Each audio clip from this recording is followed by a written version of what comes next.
My dad said, "You'll never make it without my money," until I bought the house next to his for cash. He'd said it my entire life. When I wanted to go to state college instead of his alma mater, when I chose marketing over law, when I started my own business at 23 instead of joining his firm. Every time I made a decision he didn't approve of, he'd lean back in his leather chair and deliver the same line.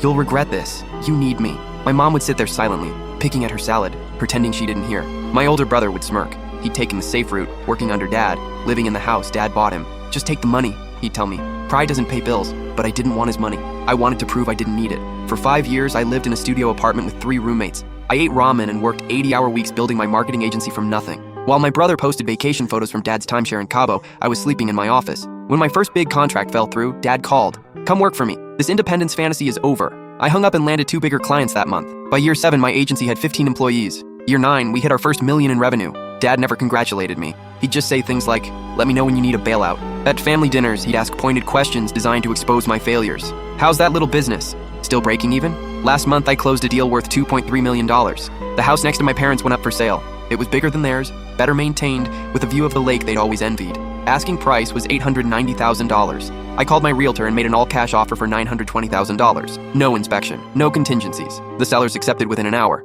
I didn't tell anyone. Moving day, I watched from my new kitchen window as my dad came outside to see what the commotion was. His face when he saw me directing movers. My mom actually dropped her coffee mug. My brother pulled up 20 minutes later. He stood in Dad's driveway, just staring. Dad marched over that afternoon. "Where did you get this kind of money?" he demanded. I handed him my company's quarterly report. He scanned it, his face turning red. "This doesn't mean anything. Markets change. You'll lose it all." "Maybe," I said, "but I won't lose it to you." That was 3 weeks ago. Since then, things have gotten weird.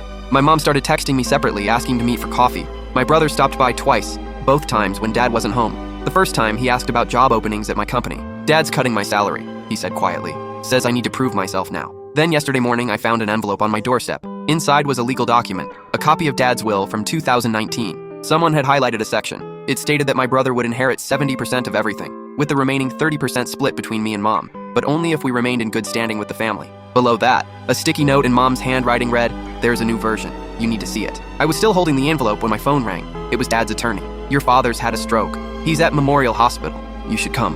I drove there, my mind racing. My brother's car was already in the lot. When I walked into the ICU waiting room, he looked up with hollow eyes. "They don't think he's going to make it," he whispered. Then he said something that made my blood run cold. "Dad changed the will last week. Everything goes to someone else entirely. Mom's been disinherited. We both have been." That's when Mom appeared from the hallway, her face pale. "I need to talk to you both," she said, "about why your father really didn't want you to succeed." She glanced nervously at the ICU doors. "He's been hiding something for 30 years, something that explains everything. And now the person he left everything to is standing in that room with him right now." I couldn't fit what happens next in this short video. Watch the rest down below.